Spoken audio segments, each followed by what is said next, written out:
आज 134वीं बाबा साहेब भीमराव अम्बेडकर के जयंती के शुभ अवसर पर बिरबिंधा पंचायत भवन के नजदीक बाबा भीमराव अम्बेडकर की प्रतिमा का अनावरण के पश्चात आज न्यू चेतना अम्बेडकर क्लब के द्वारा ये आयोजित कार्यक्रम में उपस्थित झारखंड मुक्ति मोर्चा के जिला अध्यक्ष भाई शंभू चंद्रवंशी जी, शंभूराम जी उपस्थित हैं। इस कार्यक्रम में बहुत ही तेज रहा और एक महिला होने के नाते पूरे गढ़वा जिला के सभी गांव या रांची तक बड़े बड़े समाजों में बैठ करके समाज को जगाने वाली विराल प्रखंड के प्रमुख दिलीप महाराज जी हम लोगों के बीच में उपस्थित हैं। इस पंचायत के पूर्व उप प्रमुख भाई अजीत जी उपस्थित हैं। हमारे सुनील कुमार गौतम जी, महुलिया पंचायत के मुखिया प्रतिनिधि भाई वीरेंद्र जी, रविंदर जी, इस पंचायत के मुखिया प्रतिनिधि छोटे भाई अजय ठाकुर जी और हम लोग के साथ में आए कल्याणपुर से चल करके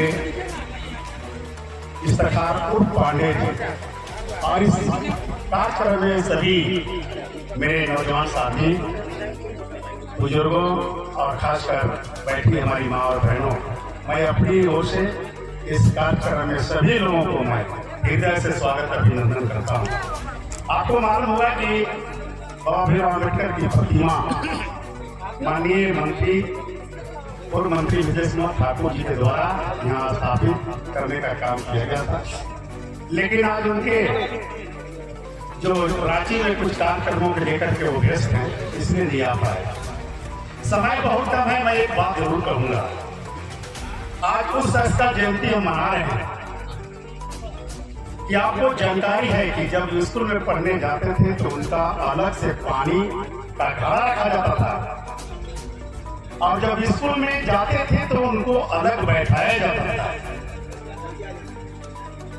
जब ये देखा कि एक स्कूल में 2 कानून 2 नियम है कि हमको अलग बैठाया जाता है, कुछ लोगों को अलग बैठाया जाता है, उसने घर पर ला करके अपनी माँ से पूछा कि माता जी, स्कूल में अलग मुझे पानी दिया जाता है, अलग बैठाया जाता है, कारण क्या है?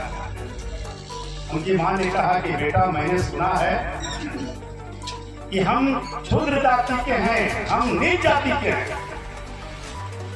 इसलिए अलग बैठा जाता है। कि आपको कौन कहा? बाबा भीमराव अम्बेडकर ने पूछा कि कौन कहा?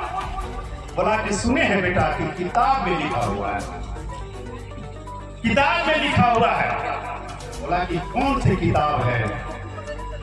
मैं आपको बता दूं, उन्होंने अपने माँ से कहा कि जो किताब में ऐसी कहानी रहा हुआ है उसको मैं नहीं मानूंगा, मैं पढ़ लिख करके विद्वान बन करके मैं ऐसा किताब लिखूंगा, ऐसा किताब लिखूंगा जो सभी को सम्मान का अधिकार होगा और उसका नाम होगा भारत का संविधान।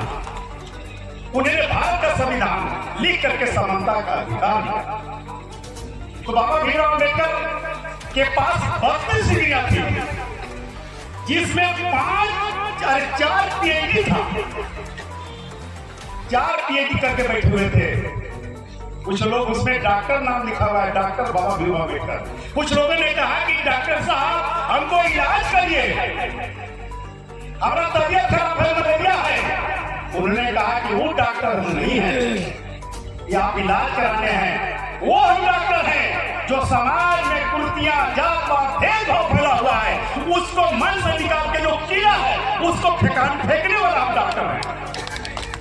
सारे गंदगी को दूर करने वाला हम डॉक्टर हैं। तो समाज को जो आदमी नोच नीच के भेदभाव देखता है उसको हम आगे लाने के लिए हम डॉक्टर हैं। तो साथियों, बहुत लंबा बात आज नहीं चलना हम चाहते, इसलिए नहीं चलना चाहते हैं कि समय शंभू जी को जाना है कहाँ, मधेरिया। लेकिन एक बात मैं कहूंगा कि अपने पूर्वजों पर मुझे एक बहुत बड़ा गर्व महसूस होता है, इसलिए कि मैं जाति का मुसलमान हूं। जब बाबा भीमराव अम्बेडकर की आजादी के बाद संविधान लिखने की बात आई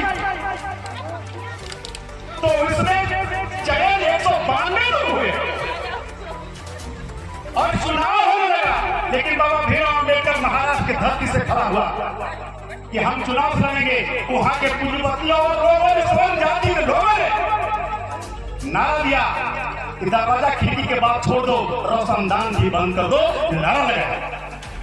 इसलिए बड़े लोग समझ गए कि लोग क्या नारा दे रहा है, यानी कि उसको संविधान सभा में भेजो मत, ये तो अपने जातियों को, अपने समाज को जगाने का काम करेगा। उन्होंने चुनाव हराने का काम किया। उन्होंने महाराष्ट्र की धरती पर बाबा भीमराव अम्बेडकर को हराया गया, लेकिन गर्व है अपने जातियों पर कि बंगाल के मैसूर जगह के एक मुसलमान जीता हुआ चुनाव रिजाइन कर दिया और वहां पर बाबा भीमराव अम्बेडकर को बुला करके वहां से चुनाव में खड़ा किया गया और वहां से बाबा भीमराव अम्बेडकर मैसूर जगह से चुनाव जीते और भारत के ये संविधान का वो अध्यक्ष बने। इसलिए हमको गर्व है अपने जातियों पर कि हमारा कौम ने वैसे विद्वान व्यक्ति जो डिग्रियां प्राप्त थी, आज वहां से जिता करके उनको भेजने का काम किया। इसलिए मैं सभी से अनुरोध करता हूं कि आज भी वैसे लोग छुआछूत के भेदभाव करते हैं, वैसे लोग आज नीच ऊंची बात करते हैं जो उस दिन किया करते थे, आज वही है, मात्र अपना रंग बदल दिए हैं। वैसे लोगों से बचने की जरूरत है। और मैं एक निवेदन के साथ निवेदन की धरती पर कहने आया हूं कि आप एक रोटी कम खाइए, गरीबी चाहे जो भी हो, अपने बेटा और बेटी को पढ़ाइए और देश के उच्च शिखर पर पहुंचाइए। मैं ये निवेदन करने आया हूँ। मैं ज्यादा कुछ नहीं कहते हुए मैं अपनी वाणी को यही विदा देता हूँ। जय हिंद, जय झारखंड। बाबा भीमराव अम्बेडकर अमर रहे, अमर रहे, अमर रहे।